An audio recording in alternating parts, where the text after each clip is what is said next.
Hello दोस्तों, free classes पर आप सभी का फिर से स्वागत है। आज हम एनसीईआरटी क्लास 6 के विज्ञान विषय के अध्याय 11 हमारे चारों ओर वायु के बारे में पढ़ेंगे। इसको अंग्रेजी में हम लोग एयर अराउंड अस भी बोलते हैं। हमारे चैनल फ्री क्लासेज पर और भी विषय के वीडियो सारे हैं। आपको अगर दिक्कत हो तो वहां जाकर देख सकते हैं या बेहतर तरीके से उसे पढ़ सकते हैं। तो आइए हम इस अध्याय को शुरू करते हैं। इसमें क्या कह रहा है? अध्याय 6 में हमने यह सीखा है कि सभी जीवों को वायु की आवश्यकता होती है। अध्याय 6 में हमने क्या देखा है कि सभी जीवों को जीने के लिए किस चीज़ की आवश्यकता होती है? तो वायु की आवश्यकता होती है। वायु को ही अंग्रेजी में हम लोग एयर बोलते हैं। लेकिन क्या आपने कभी वायु को देखा है? आपने कभी नहीं देखा होगा, लेकिन निश्चय ही वायु की उपस्थिति कई तरीकों से अनुभव की होगी। इसे आप तब अनुभव करते हैं जब पेड़ों की पत्तियां खरखराती है या कपड़े सुखाने वाले तार पर लटके कपड़े धीरे धीरे हिलते हैं। पंखे के चालू होने पर खुली पुस्तक के पृष्ठ आवाज करने लगते हैं। वायु के बहने के कारण ही आपकी पतंग का उड़ना संभव है। वायु के कारण ही हमें कई चीज़ों का अनुभव होता है, जैसे कि पेड़ के पत्तियों को खरखराती है, कपड़े सुखाने वाले तार लटके रहते कपड़े को धीरे धीरे हिलाते हैं, या हम पंखे को चालू करते हैं तो खुली पुस्तक की जो पृष्ठ होती है वो भी आवाज़ करने लगती है। संभव होता है। क्या आपको अध्याय 3 का क्रियाकलाप 3 याद है, जिसमें आपने रेत और बुरादे को निष्पावन द्वारा अलग किया था? अब निष्पावन द्वारा हमने अध्याय 3 में अलग किया था, तो निष्पावन क्या है? तो निष्पावन एक मिश्रण के घटकों को अलग करने की प्रक्रिया है, जो पदार्थों को क्या करती है? पृथक्करण में सहायता करती है। तो पृथक्करण का ही विधि है क्या है? निष्पावन। तो निष्पावन में क्या होता है कि मिश्रण के जो भारी और हल्के घटक होते हैं वो हवा के द्वारा अलग किया जाता है। जैसा कि हमने एग्जाम्पल से सीखा था कि जब हम अनाज के भूसा को अनाज से अलग करना रहता है तो क्या करते हैं? हम लोग निष्पावन विधि द्वारा ही तेज हवाओं के साथ क्या करते हैं? अनाज को धीरे धीरे गिराते हैं। तो क्या होता है कि भारी अनाज एक जगह और जो हल्की अनाज भूसा होती है वो वायु के साथ दूर जाकर बैठ जाती है। तो निष्पावन की प्रक्रिया बहती हवा में अधिक प्रभावी होती है। तो निष्पावन की जो प्रक्रिया होती है वो बहती हवाओं में अधिक प्रभावी होती है। आपने ध्यान दिया होगा कि तूफानों के समय वायु बहुत तेज गति से चलती है। जब तूफान आते हैं तो क्या होता है? वायु जो होती है तेज गति से चलने लगती है। कभी कभी तो यह पेड़ों को भी उखाड़ देती है तथा छतों के ऊपरी हिस्सों को भी उड़ा ले जाती है। क्या आप कभी खिड़की से खेले हैं? जैसा कि चित्र 11.1 में दिखाया गया है। ये देखिए 11.1 में विभिन्न खिड़कियों के चित्र दिए हुए हैं। अब हम लोग क्रियाकलाप 1 को देखते हैं और उसे समझने की कोशिश करते हैं। क्रियाकलाप 1 में हमारा क्या कह रहा है? आइए चित्र 11.2 में दिए गए निर्देशों के अनुसार हम अपनी एक खिड़की बनाते हैं। खिड़की की डंडी को पकड़िए और उसे एक खुले क्षेत्र में भिन्न भिन्न दिशाओं में रखिए। अब क्या करना है कि एक हमको खिड़की बनाना है और खिड़की को क्या करना है कि भिन्न भिन्न दिशाओं में, हमने अलग अलग दिशाओं में क्या करना है? उसको रखना है। इसके थोड़े आगे पीछे कीजिए और इसे क्या करना है? थोड़ा सा आगे थोड़ा पीछे करते रहना है। देखिए क्या होता है। क्या खिड़की घूमती है? खिड़की को कौन घुमाता है? क्या इसे वायु नहीं घुमा रही है? क्या आपने वात सूचक को घूमते हुए देखा है? अब यहाँ पर एक टर्म आ रहा है वात सूचक। तो वात सूचक क्या होती है? तो वात सूचक यह यंत्र है जो क्या वायु की दिशा को ज्ञात करने में सहायता करती है या वायु की दिशा का ज्ञात करने में मदद करती है। तो कोई आपसे पूछेगा कि वात सूचक क्या है? तो वायु की दिशा ज्ञात करने वाली युक्ति है। अब चित्र 11.3 को देखिए। यह उस दिशा में रुक जाता है जिसमें कि उस स्थान पर वायु चल रही होती है। अब खिड़की क्या करता है कि उस दिशा में रुक जाती है जिस दिशा में वायु चल रही होती है। जैसा कि चित्र 11.3 में दिखाया गया है। ये क्या है? वात सूचक है। वात सूचक क्या होती है? तो वायु की दिशा का ज्ञात करने की युक्ति है। अब हम लोग देखते हैं 11.1 क्या वायु हमारे चारों ओर हर जगह उपस्थित है? अब हम देखते हैं कि वायु जो है कि वो हमारे सभी ओर उपस्थित है या नहीं। तो इसको देखते हैं। अपनी मुट्ठी बंद करें। अब क्या कह रहा है कि हम अपनी हाथ की जो मुट्ठी है उसको क्या करें? बंद करें। इसके अंदर क्या है? कुछ नहीं। इसका पता लगाने के लिए निम्नलिखित क्रियाकलाप कीजिए। अब इसको पता लगाने के लिए कि हाथ की मुट्ठी में क्या है, इसको देखने के लिए अब हम क्रियाकलाप 2 को देखते हैं। क्रियाकलाप 2 में हमसे क्या कह रहा है कि कांच की एक खुली हुई खाली बोतल लीजिए। कांच की एक खुली हुई क्या लेना है, खाली बोतल लेना है। क्या यह वास्तव में बिल्कुल खाली है या इसके अंदर कुछ है। अब इसे उल्टा कीजिए। अब हम क्या करेंगे कि वो कांच की खाली बोतल को उल्टा कर देंगे। जैसा कि मान लीजिए कि ये हमारा कांच का बोतल है, ये क्या है, कांच का बोतल है। अब कांच का बोतल को क्या करना है कि हमको उल्टा कर देना है। क्या कर देना है, इस तरह से हम लोगों को कांच की बोतल को उल्टा कर देना है। अब क्या अब इसके अंदर कुछ है, जैसा कि चित्र 11.4 में दिखाया गया है। जैसा कि चित्र हमको 11.4 में दिखाया गया है। एक हमने बोतल लिया है, इसको अब हमने उल्टा कर दिया है। अब बोतल के खुले मुख को पानी से भरी हुई बाल्टी में चित्र 11.4 के अनुसार डुबाइए। अब उस खाली बोतल को क्या करना है कि एक बार पानी की टंकी लेना है, उसमें उसको डुबाना है। एक बार उसको सीधे डुबाना है और एक बार तिरछा करके उसको डुबाना है। ध्यान से देखिए, क्या पानी बोतल के अंदर प्रवेश करता है। अब बोतल को थोड़ा सा तिरछा कीजिए। क्या अब पानी बोतल में प्रवेश करता है। क्या आप बोतल में से कुछ बुलबुले बाहर आते देखते हैं या बुदबुदाहट सुनाई देती है। क्या अब आप अनुमान लगा सकते हैं कि बोतल के अंदर क्या था। हाँ, आप सही हैं, यह वायु है। तो ये क्या है, तो वायु है जो कि बोतल में उपस्थित थी, जो बोतल में उपस्थित थी। बोतल पूरी तरह से किसी भी प्रकार खाली नहीं थी।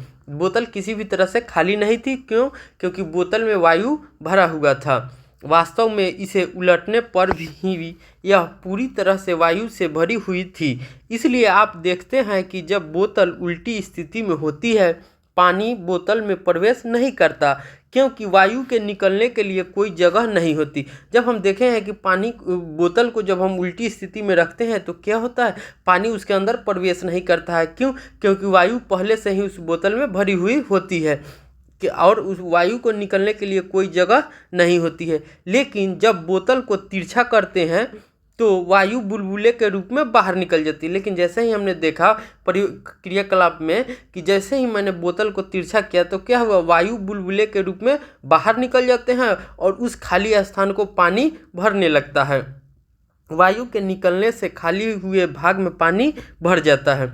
यह क्रियाकलाप दर्शाता है कि वायु स्थान घेरती है। वायु क्या करती है, तो वायु स्थान घेरती है। यह बोतल के पूरे स्थान में भर जाती है और वायु स्थान घेरती है और बोतल के पूरे स्थान को भर लेती है। यह हमारे चारों ओर उपस्थित है। वायु हमारे चारों ओर उपस्थित है। वायु का कोई रंग नहीं होता है। वायु का कोई रंग नहीं होता है। ये क्या होती है, ये तो रंगहीन होती है। हम इसके आर पार देख सकते हैं। वायु जो होती है पारदर्शी भी होती है, इसे हम आसानी से आर पार देख सकते हैं। हमारी पृथ्वी वायु की एक पतली परत से घिरी हुई है। हमारी पृथ्वी जो क्या है, तो वायु की एक पतली परत से घिरी हुई है। इस परत का विस्तार पृथ्वी की सतह से कई किलोमीटर तक है। इस परत का विस्तार जो है कि पृथ्वी की सतह से कई किलोमीटर तक है तथा इसे वायुमंडल कहते हैं। इसे क्या कहते हैं, वायुमंडल कहते हैं। तो कोई आपसे पूछेगा कि वायुमंडल क्या है, तो हम क्या कहेंगे कि हमारी पृथ्वी वायु की एक पतली परत से घिरी हुई है। इस परत का विस्तार पृथ्वी की सतह से कई किलोमीटर ऊपर तक है, जिसे हम वायुमंडल कहते हैं। अब हम लोग देखते हैं जैसे जैसे हम वायुमंडल के पृथ्वी के तल से ऊपर की ओर जाते हैं। अब हम जैसे ही वायुमंडल के में पृथ्वी के तल से ऊपर जाते हैं, जैसे पृथ्वी के सतह से जब हम ऊपर जाते हैं तो वायु विरल होती है। वायु क्या होती है, विरल होती है। विरल का मतलब होता है कि अलग अलग होती है, थोड़ा बिखरा हुआ होता है। जैसा कि मान लीजिए कि जैसे कोई वायु है तो पृथ्वी की सतह पर वायु किस तरह से, इस तरह से हो, इस तरह से हो। अगर हम पृथ्वी से जैसे जैसे ऊपर जाएंगे, तल से ऊपर जाएंगे, तो यही वायु क्या हो जाएगा, इस तरह से हमको कहीं कहीं मिलेगा। क्या हो जाएगा, कहीं कहीं से मिलेगा। तो यही जो स्टेज है इसको क्या बोलते हैं, विरल बोलते हैं। क्या बोलते हैं, विरल बोलते हैं। क्या आप विचार कर सकते हैं कि पर्वतारोही ऊंचे पर चढ़ते समय ऑक्सीजन का सिलेंडर अपने साथ क्यों ले जाते हैं? तो पर्वतारोही जो पर्वतों पर चढ़ते हैं वो ऊंचे पर्वतों पर चढ़ते समय ऑक्सीजन का सिलेंडर क्यों ले जाते हैं? क्योंकि वहाँ जो होता है कि वायु विरल होती है। विरल होने के कारण क्या होती है? सांस लेने में उन्हें परेशानी होती है, इसीलिए पर्वतों पर चढ़ते समय वो अपने साथ ऑक्सीजन का सिलेंडर ले जाते हैं।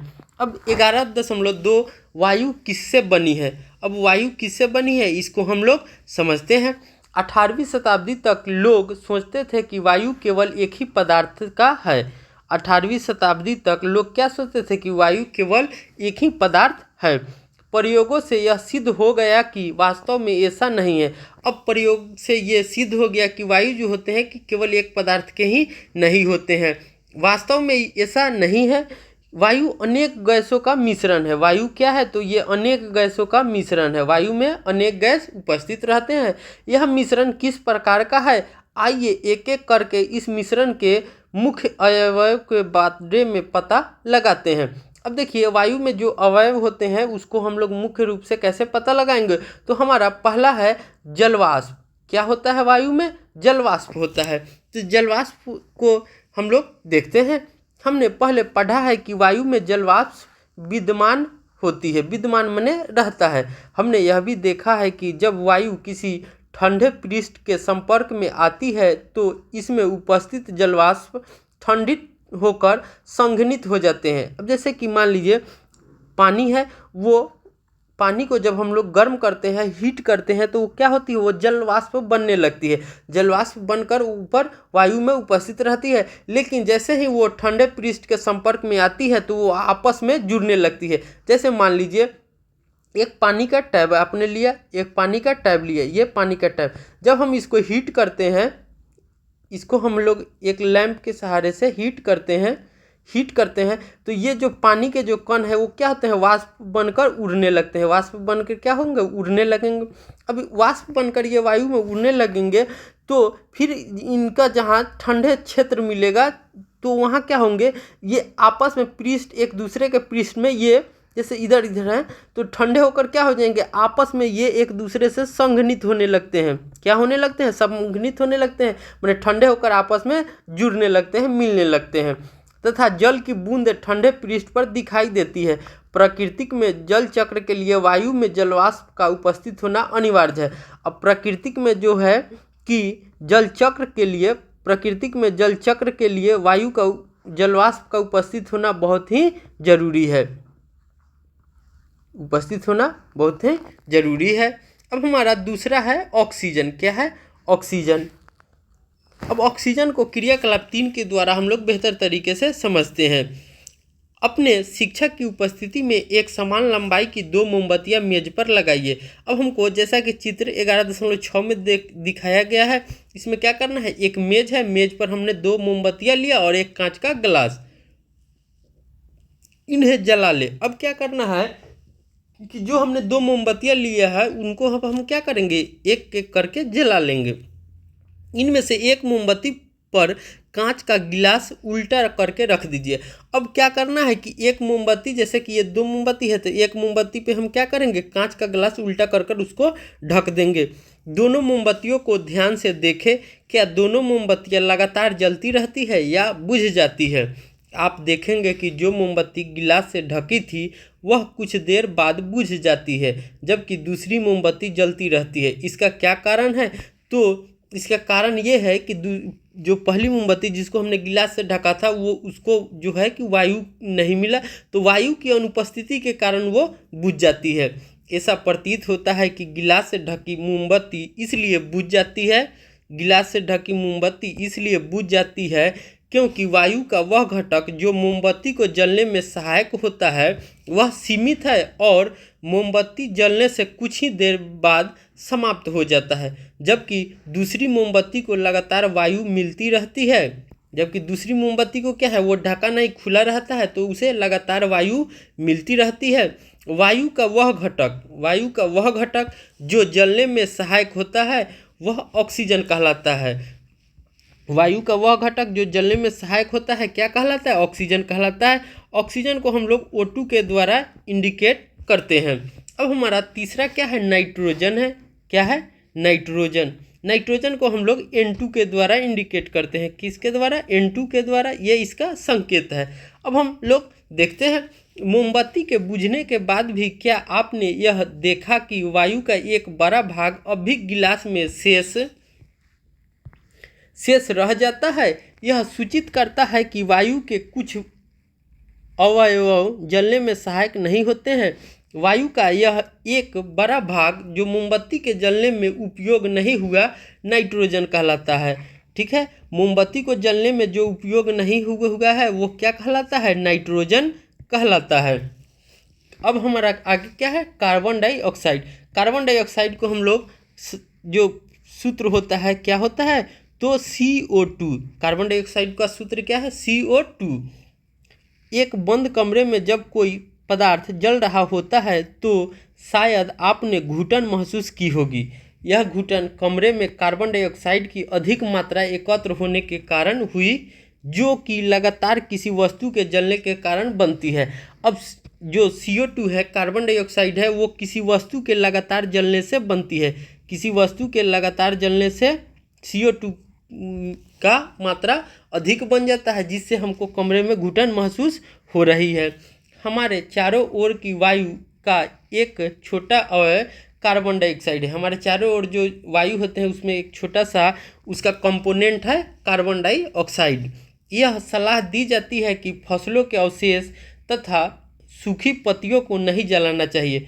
फसलों को अवशेष और सूखी पत्तियों को नहीं जलाना चाहिए, क्योंकि इससे वायु प्रदूषित होते हैं। इससे क्या होते हैं? वायु प्रदूषित होते हैं। तो इसका मतलब है कि फसलों के अवशेष तथा सूखी पत्तियों के जलाने से किसका निर्माण होता है? कार्बन डाइऑक्साइड का निर्माण होता है। CO2 का निर्माण होता है, जो वायु को प्रदूषित करता है, जो वायु को क्या करता है? प्रदूषित करता है। इसीलिए हमको फसलों के अवशेष और सूखी पत्तियों को नहीं जलाना चाहिए।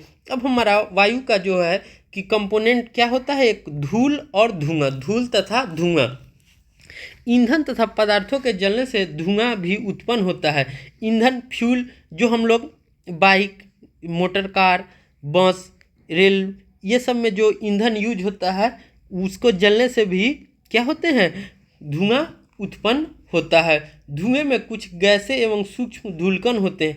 धुएं में कुछ गैसें भी रहते हैं और कुछ सूक्ष्म धूलकण भी होते हैं, जो प्रायः हानिकारक होते हैं। जो क्या है? हम लोगों के लिए हार्मफुल है, हानिकारक है। इस कारण आप कारखानों में लंबी चिमनियां देखते हैं। इसीलिए कारखाने की जो चिमनी होती है बहुत लंबी होती है, क्योंकि वो जो वायुमंडल से उसे दूर ले जा सके।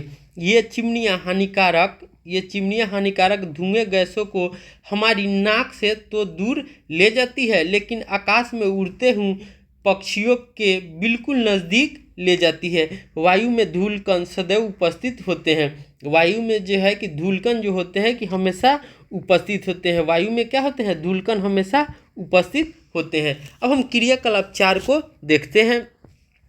अपने विद्यालय घर में धूप वाला एक कमरा खोजिए। सारे दरवाजे तथा खिड़कियां बंद कर दे तथा पर्दे आदि डालकर कमरे में पूरा अंधेरा कर दे। जिस दिशा से सूर्य का प्रकाश आ रहा है उस ओर के दरवाजे या खिड़की को बिल्कुल थोड़ा सा खोले, जिससे सूर्य का प्रकाश एक पतली सी झिरी के द्वारा कमरे के अंदर आ सके। अंदर आती हुई सूर्य की किरणों को सावधानीपूर्वक देखिए। जैसा कि चित्र 11.7 में हमको दिखाया गया है। एक कमरा है और कमरा को हमने क्या किया? खिड़की और दरवाजे को बंद कर दिया और हल्का सा खोला या एक छेद किया हुआ है, जिससे सूर्य का प्रकाश कमरे में आ रहा है।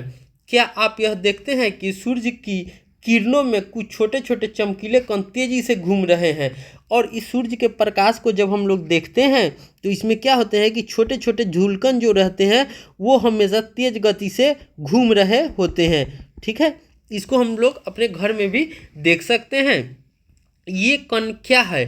तो यही कण हमारा धूलकण है। यही कण जो तेज गति से घूम रहे होते हैं वो क्या होते हैं? धूलकण होते हैं। अत्यधिक सर्दियों में आपने पेड़ की पत्तियों से छन कर आते हुए सूर्य के प्रकाश किरण पुंज को देखा होगा। अब यहाँ पर एक टर्म आ रहा है किरण पुंज। किरण पुंज, तो सूर्य के प्रकाश को जो रोशनी होती है वो जो आती है वही क्या कहलाती है? किरण पुंज कहलाती है, जिसमें धूलकण नृत्य करते प्रतीत होते हैं। जिसमें धूलकण क्या होते हैं? नृत्य करते प्रतीत होते हैं। जैसे तेज गति से घूमने का ही उसको नृत्य करना बोल रहा हूँ। यह दर्शाता है कि वायु में धूल के कण भी उपस्थित होते हैं। यह क्या दर्शाता है कि वायु में भी धूल कण उपस्थित होते हैं। वायु में धूल के कण समय तथा स्थान के साथ बदलते रहते हैं। वायु में जो धूल कण रहते हैं वो समय और स्थान के साथ बदलते रहते हैं। जब हम नाक से सांस लेते हैं तो हम वायु अंदर लेते हैं। जब हम नाक से सांस लेते हैं तो क्या वायु को हम लोग अंदर लेते हैं। धूल के कण को श्वसन तंत्र में जाने से रोकने के लिए हमारी नाक में छोटे छोटे बाल होते हैं। जैसा कि वायु को जब हम लोग सांस द्वारा वायु को लेते हैं तो धूल कण को रोकने के लिए श्वसन तंत्र में क्या होते हैं, छोटे छोटे बाल तथा श्लेष्मा उपस्थित होते हैं।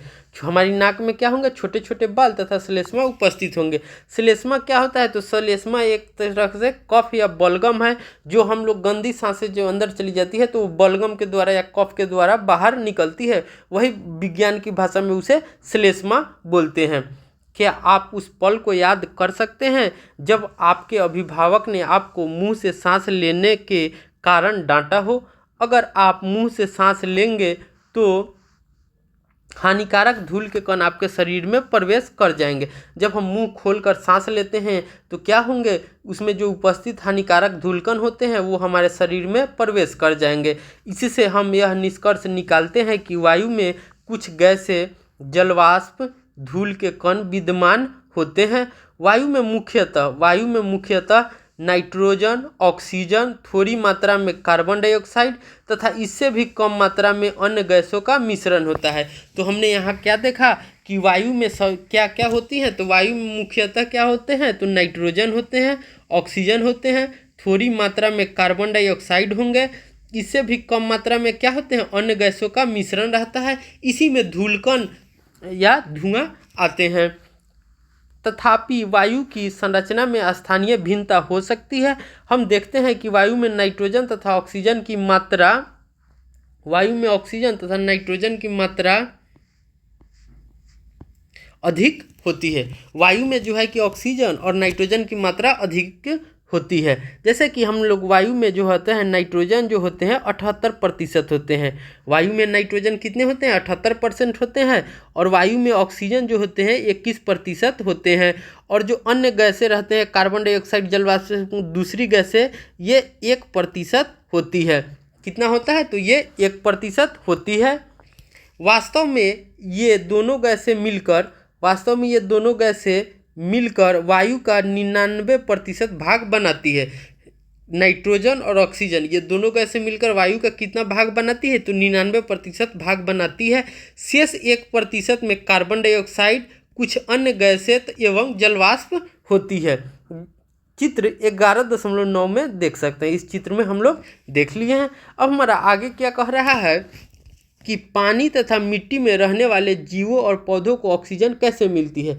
अब हमारा क्या कह रहा है कि जो जीव पानी में या मिट्टी में रहते हैं उन्हें ऑक्सीजन कैसे मिलती है, उसके बारे में हम लोग अब चर्चा करेंगे। इसको जानने के लिए अब हम क्रियाकलाप 5 को देखते हैं। क्रियाकलाप 5 में हमारा क्या कह रहा है, किसी धातु या कांच के बर्तन में थोड़ा पानी लीजिए। जैसा कि चित्र 11.10 में देख रहे हैं, ये धातु के या कांच के बर्तन में क्या किया हुआ है, थोड़ा सा पानी लिया हुआ है। इसको धीरे धीरे गर्म करें। पानी के उबलने से पहले सावधानीपूर्वक पात्र के अंदर की सतह को देखिए। अब पानी को उबलने से पहले हम देखते हैं कि पात्र के अंदर तो क्या होता है कि कुछ कुछ बुलबुले जो होते हैं वो निकलते रहते हैं। क्या होते हैं, बुलबुले उसमें से निकलते रहते हैं। क्या आप छोटे छोटे बुलबुले इससे चिपके हुए देखते हैं। ये बुलबुले पानी में घुली हुई वायु के कारण बनते हैं। ये क्यों बनता है, तो ये पानी में घुली जो वायु रहती है उसी के कारण ये बुलबुले पानी के सतह पर बनते हैं। जब आप पानी गर्म करते हैं तो घुली हुई वायु बुलबुले के रूप में बाहर आ जाती है। जब हम पानी को गर्म करते हैं तो क्या होता है, ये बुलबुले जो रहते हैं वायु के बुलबुले, वो बुलबुले के रूप में पानी से बाहर आ जाते हैं। आप पानी को यदि और गर्म करते हैं तो पानी वाष्प में परिवर्तित हो जाती है। और हम उसी पानी को और गर्म करते रहते हैं तो पानी क्या होगा, वाष्प में परिवर्तित हो जाता है और अंततः उबलने लगता है। और अंततः क्या होती है, ये उबलने लगता है। हमने अध्याय 5 तथा 6 में पढ़ा है कि जो जीव पानी में रहते हैं वे श्वसन के लिए पानी में घुली हुई ऑक्सीजन का उपयोग करते हैं। हमने अध्याय 5 और 6 में पढ़ा था कि जो जीव पानी में रहते हैं वे श्वसन में माने सांस लेने के लिए पानी में घुली हुई ऑक्सीजन का उपयोग करते हैं। जो जीव गहरी मिट्टी के अंदर रहते हैं उन्हें भी सांस लेने के लिए ऑक्सीजन की आवश्यकता होती है। जो जीव गहरी मिट्टी के अंदर रहते हैं उन्हें भी सांस लेने के लिए ऑक्सीजन की आवश्यकता होती है।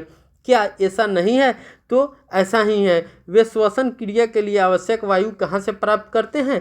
तो जो गहरी मिट्टी में रहते हैं वे श्वसन के लिए वायु कहाँ से प्राप्त करते हैं, इसको जानने के लिए अब हम लोग क्रियाकलाप 6 को देखते हैं। एक बीकर या कांच के गिलास में सूखी मिट्टी का एक ढेला लीजिए, इसमें पानी डालिए और अवलोकन कीजिए कि क्या होता है। चित्र 11.11। क्या आप मिट्टी के से बुलबुले निकलते हुए देखते हैं? ये बुलबुले संकेत करते हैं कि मिट्टी में वायु है। जब मिट्टी के ढेले पर पानी डाला जाता है तो उसमें विद्यमान वायु जब हम लोग मिट्टी के ढेले पर पानी डालते हैं तो उसमें विद्यमान वायु विस्थापित हो जाती है, मतलब बुलबुले के साथ खत्म हो जाती है, जो बुलबुले के रूप में दिखाई देती है। मिट्टी के अंदर पाए जाने वाले जीव और पौधे की जड़ें श्वसन के लिए इसी वायु का उपयोग करते हैं। जो मिट्टी में के अंदर जो रहते हैं पौधे और जीव, वो इसी मिट्टी के जो ऑक्सीजन रहते हैं उसको वो लोग उपयोग करते हैं। मिट्टी के जीव गहरी मिट्टी में बहुत सी मांद तथा छिद्र बना लेते हैं। जो मिट्टी के अंदर जो जीव रहते हैं वो मिट्टी में मांद या छिद्र बना लेते हैं। मांद जो होता है कि आवास, मांद जो है कि एक तरह का आवास है जो जंगली जानवर या शिकारी जो होते हैं कि अपने अथी में बना लेते हैं, या गहरी मिट्टी के अंदर वो मांद बना लेते हैं। तो मांद क्या है? तो एक तरह का आवास समझ लीजिए, या छिद्र बना कर लेते हैं।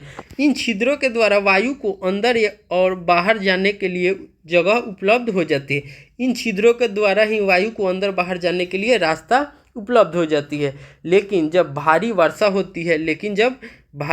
होती है तो इन छिद्रों एवं मांदों में वायु की जगह पानी भर जाता है। अब अधिक वर्षा होने के कारण क्या होगा? छिद्रों एवं मांदों में वायु की जगह पानी भर जाता है। इस स्थिति में जमीन के अंदर रहने वाले जीवों को सांस लेने के लिए जमीन पर आना पड़ता है। तो इस स्थिति में क्या होते हैं? ये जीव जो होते हैं कि अपने छिद्र या मांद से बाहर निकलकर जमीन के ऊपर आ जाते हैं, सतह पर आ जाते हैं। यही कारण है कि केंचुए केवल भारी वर्षा के समय ही जमीन से बाहर आता है। इसीलिए जब तेज वर्षा होगी या अधिक वर्षा होगी तो जो केंचुए होते हैं वो क्या होते हैं? वो जमीन से बाहर आ जाते हैं। इसीलिए बारिश के समय हम लोग अधिक केंचुए को देखते हैं। क्या आपने कभी यह सोचा है कि सारे जीव के द्वारा ऑक्सीजन का उपयोग करने के बावजूद वायुमंडल की ऑक्सीजन समाप्त क्यों नहीं होती? वायुमंडल में ऑक्सीजन को प्रतिस्थापित कौन करता है? वायुमंडल में ऑक्सीजन को प्रतिस्थापित कौन करता है? अब हम लोग इसके बारे में देखते हैं। अध्याय 7 में हम प्रकाश संश्लेषण के बारे में पढ़ चुके हैं। इस प्रक्रिया में पौधा अपना भोजन स्वयं बनाते हैं। प्रकाश संश्लेषण में क्या होता है? तो पौधे जो होते हैं कि अपना भोजन स्वयं बनाते हैं तथा इसके साथ ही ऑक्सीजन उत्पन्न करते हैं। पौधे जो होते हैं अपना भोजन स्वयं बनाते हैं और इसके साथ ही ऑक्सीजन वो लोग उत्पन्न करते हैं। पौधे श्वसन में ऑक्सीजन का उपयोग करते हैं। पौधे जो होते हैं कि श्वसन में ऑक्सीजन का उपयोग करते हैं, परंतु उपयोग की गई ऑक्सीजन की तुलना में वे अधिक ऑक्सीजन उत्पन्न करते हैं। वो लोग उपयोग ऑक्सीजन करते हैं लेकिन उससे अधिक वे लोग उत्पन्न करते हैं, ऑक्सीजन उत्पन्न करते हैं। इसलिए हम यह कहते हैं कि पौधे ऑक्सीजन उत्पन्न करते हैं। यह वास्तविकता है कि जंतु पौधे के बिना जीवित नहीं रह सकते। यह वास्तविकता है कि जंतु पौधे के बिना जीवित नहीं रहते। ये एक दूसरे के पूरक हैं। पौधे एवं जंतुओं के द्वारा श्वसन तथा पौधे के द्वारा प्रकाश संश्लेषण से बना रहता है। इससे यह स्पष्ट हो जाता है कि पौधे तथा जंतु एक दूसरे पर निर्भर हैं। पौधे तथा जंतु एक दूसरे पर निर्भर हैं। अब हम यह अनुभव कर सकते हैं कि पृथ्वी पर जीवन के लिए वायु अत्यंत महत्वपूर्ण है। क्या वायु के कुछ अन्य उपयोग भी हैं? क्या आपने पवन चक्की के बारे में सुना है? चित्र 11.12 को देखिए। जब हम चित्र 11.12 को देख रहे हैं तो यही क्या है? ये जो है कि पवन चक्की का चित्र है। किसका है? पवन चक्की का चित्र है। वायु पवन चक्की को घुमाती है। वायु जो रहती है कि वो क्या करती है, तो पवन चक्की को घुमाती है, जिससे बिजली उत्पन्न होता है। वायु जो होता है पवन चक्की को घुमाती है, इससे बिजली भी उत्पन्न होता है। पवन चक्की का उपयोग ट्यूबवेल से पानी निकालने में। पवन चक्की का उपयोग कहाँ कहाँ होता है, तो ट्यूबवेल से पानी निकालने में, आटा चक्की को चलाने में। पवन चक्की विद्युत भी उत्पन्न करती है। वायु नावों को खेने में, ग्लाइडर, पैराशूट, हवाई जहाज को चलाने में भी सहायता करती है। पक्षी, चमगादड़ तथा कीड़े वायु की उपस्थिति के कारण ही उड़ पाते हैं। पक्षी, चमगादड़ तथा कीड़े वायु की उपस्थिति के कारण ही उड़ पाते हैं। वायु बहुत से पौधे के बीजों तथा फूलों के परागकणों को इधर उधर फैलाने में सहायक होती है। जल चक्र में वायु एक महत्वपूर्ण भूमिका निभाती है। जल चक्र में वायु क्या होती है, तो एक महत्वपूर्ण भूमिका निभाती है। इस तरह से हम इस अध्याय में देखे हैं कि किस तरह से वायु जो होते हैं कि हमारे जीवन में बहुत ही महत्वपूर्ण है, चाहे वो हमें सांस लेने में हो, या किसी बिजली उत्पन्न करने में हो, या पवन चक्की चलाने में हो, ट्यूबवेल से पानी।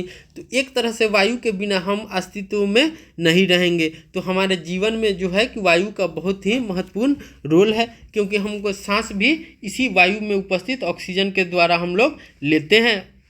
अब इस तरह से हमारा अध्याय 11 हमारे चारों ओर वायु समाप्त हो गया। अब हम उसके इस अध्याय के सारांश को देखते हैं। अब हमारा सारांश में क्या कह रहा है, सारांश में पहला बिंदु है कि वायु प्रत्येक स्थान पर मिलती है। वायु जो होते हैं कि वो प्रत्येक स्थान पर मिलती है। हम वायु को देख नहीं सकते हैं, वायु को हम लोग देख नहीं सकते हैं, परंतु इसे अनुभव कर सकते हैं कि वायु है। गतिशील वायु को पवन कहते हैं। जो वायु जो होती है, मान लीजिए जो वायु तेज गति से चलती है, जैसे ये वायु है, ये वायु है। अगर ये वायु गति है, जिस वायु में गति है, तो यही गति वाली वायु क्या कहलाती है, पवन कहलाती है। तो गतिशील वायु को पवन कहते हैं। वायु जो है कि जगह घेरती है। वायु क्या करती है, तो स्थान घेरती है। जैसा कि देखिए, देखे थे हमने कि एक हमने जार ली थी। एक जब हमने जार लिया था, तो जार को जब हमने उल्टा करके पानी के टब में रखा था, तो उसमें पानी नहीं जा रहा था। लेकिन जैसे ही उस जार को हमने तिरछा किया, तो जो पानी वायु उसमें उपस्थित था, वो बुलबुले के रूप में बाहर निकल जाती है और उसमें पानी भरने लगता है। उससे हमें पता चलता है कि वायु जगह घेरती है। अब हमारा अगला बिंदु है कि जल तथा मिट्टी में वायु उपस्थित होते हैं। जल तथा मिट्टी में वायु उपस्थित होते हैं। हमने देखा था कि जल में जो जीव रहते हैं वो जल में घुली हुई ऑक्सीजन द्वारा श्वसन करते हैं। जो जीव मिट्टी के अंदर छिद्र तथा मांद में भी रहते हैं, वो मिट्टी में उपस्थित ऑक्सीजन के द्वारा ही श्वसन करते हैं। इसलिए हम कह सकते हैं कि जल तथा मिट्टी में भी वायु उपस्थित होती है। अब हमारा अगला बिंदु है कि वायु नाइट्रोजन, ऑक्सीजन, कार्बन डाइऑक्साइड, जलवाष्प तथा कुछ अन्य गैसों का मिश्रण है। इसमें कुछ धूलकण भी हो सकते हैं। वायु जो होते हैं वो क्या क्या होते हैं, तो वायु में नाइट्रोजन, ऑक्सीजन, कार्बन डाइऑक्साइड, जलवाष्प तथा कुछ अन्य गैसें होते हैं। हमने देखा था कि नाइट्रोजन कितने प्रतिशत होते हैं, तो 78% नाइट्रोजन होते हैं। 21% जो है कि ऑक्सीजन है। 1% में सभी गैसें आती हैं, जैसे कार्बन डाइऑक्साइड, जलवाष्प तथा कुछ अन्य गैसें आती हैं। अब हमारा अगला बिंदु है कि ऑक्सीजन जलने में सहायक होती है। हमने देखा था कि 2 मोमबत्ती हमने ली थी, एक मोमबत्ती को खुली छोड़ दी थी और एक मोमबत्ती के हमने कांच के गिलास से ढक दिया था। तो देखा था कि कांच के गिलास से ढकी हुई मोमबत्ती धीरे धीरे जलती है और अंततः वह बुझ जाती है, लेकिन जो खुली हुई मोमबत्ती रहती है वो जलती रहती है। इसे हमने देखा था या पता चला था कि ऑक्सीजन जो है कि जलने में तथा श्वसन में भी सहायक होती है। तो ऑक्सीजन हमेशा जलने में और श्वसन दोनों में आवश्यक है। वायु की वह परत जो पृथ्वी को घेरे हुए है, वायु की वह परत जो पृथ्वी को घेरे हुए है उसे क्या कहते हैं, वायुमंडल बोलते हैं। जो परत घेरे हुए है, जो वायु के घेरे होंगे वो क्या कहलाएंगे, वायुमंडल कहलाएंगे।